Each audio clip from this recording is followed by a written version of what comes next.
This is your WXCO Daily News Roundup for Bull Falls Radio, 98.9 FM and 1230 AM in Wausau.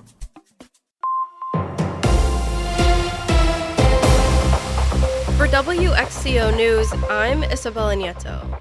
As the climate shifts, so does the science behind growing cranberries. Melissa Kay reports. Staff at the Wisconsin Cranberry Research Station are working to ensure the future of the state's signature fruit by studying how cranberries can tolerate extreme temperatures and finding ways to extend the harvest season to reduce labor and equipment demands. The inability to change in a changing environment is the textbook definition of extinction. That's Grant Hawley, the executive director of the nonprofit Wisconsin Cranberry Growers Association. He said Wisconsin growers know what to do when change happens slowly. When you're looking at fast changes, you need to know the whys, and that's where our researchers come into play. They're able to look at changes happening at a molecular level and see how the cranberries are being affected and also the symbiotic relationship that plants have with other organisms in the ground. They're seeing how that bacteria inside of the soil is helping with nitrogen uptake. They're making sure that the fungus in the ground is helping us with water uptake. Gabby Myers is the Research and Education Manager for the Wisconsin Cranberry Research and Education Foundation. She coordinates efforts from researchers across the state. They're trying to create better cranberries, so maybe they're sweeter, firmer. So all different sorts of traits that they're trying to breed for. We provide a space for them to have those plots established. Hybrid cranberry varieties are helping farmers diversify their marshes, producing more fruit on less land and spreading out the harvest season. They're trying to be able to make it to where harvest doesn't all happen in the same 2 weeks, because that's where you need extra equipment, you need extra people. It's just a terrible time if you have to do that. Harvest season now starts as early as September and can run through October or later, depending on the year. Now a singular family can actually start handling a medium to small size farm. A bill aimed at strengthening penalties against perpetrators of sextortion is heading to the governor's desk. Braden's law stems from the death of a D.C. Everest High School student, Braden Bone, who took his life after being targeted by an organized sexual extortion ring.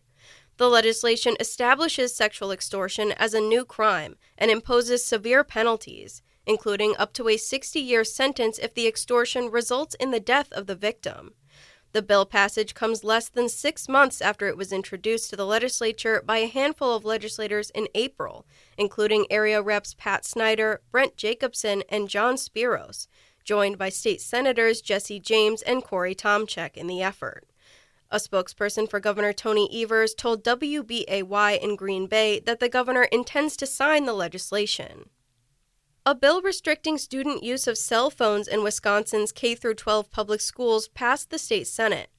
The Senate author, Appleton Republican Rachel Cabral Guevara, says it's a widely supported concept, citing a Marquette poll which found 89% of Wisconsinites support banning cell phone use during classroom instruction time.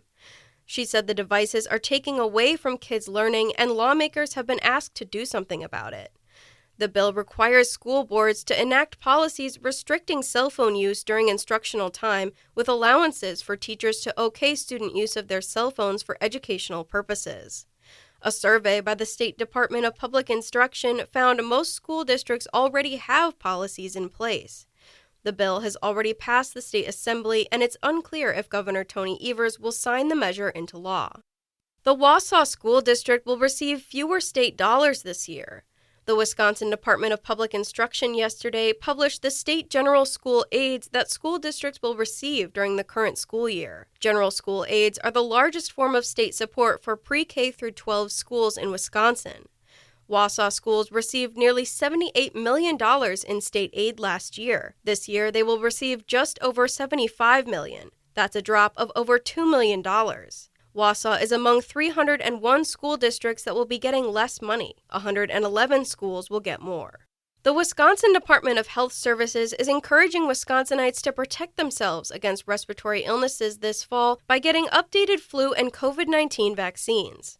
According to DHS data, last year's flu season saw nearly 7,000 hospitalizations associated with complications of the seasonal flu, making it one of the most severe influenza seasons in the last decade. Wausau residents can visit a CVS or Walgreens pharmacy to get their updated vaccines, or visit a local vaccine clinic. Aspirus Health is holding vaccine clinics at their Medford and Stanley locations, and the Wausau VA Clinic is offering vaccines every Thursday from 8:30 a.m. to 3:30 p.m. until November 28th.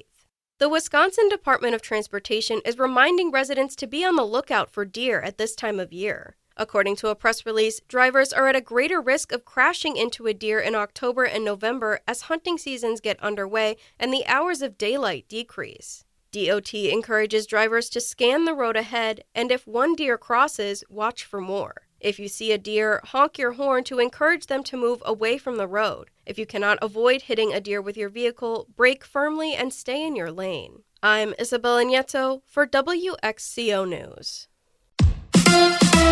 Yelich in a slump. Hi, I'm Mike Clemens with sports, baseball. It's the Brewers and the Dodgers tonight in L.A. for Game 3 of the National League Championship. The Brewers' Christian Yelich looking for his first hit of the series. He's 0 for 7 with a walk and 3 strikeouts. Yelich hasn't had a hit in his last 17 at-bats and was asked about his performance so far in the postseason. Not the best, I started out good and then kind of just hit a little bit of a rough patch here the last few games. An unfortunate time for that to happen, but I've got to be better. I got to figure it out, and it's just how it goes. The Dodgers up 2-0 in the best-of-7 series. NFL, Packers holding practice, preparing for Sunday's game in Arizona against the Cardinals. College football, the Wisconsin Badgers have lost 4 in a row, and on Saturday, they host the number 1 ranked team in the nation, the Ohio State Buckeyes. If you're going to go out there and you're going to do anything against the number 1 team in the country, you can't be held back by, being perfect, because being perfect is not going to get us what we need to get. That's Badgers head coach Luke Fickell with Sports. I'm Mike Clemens.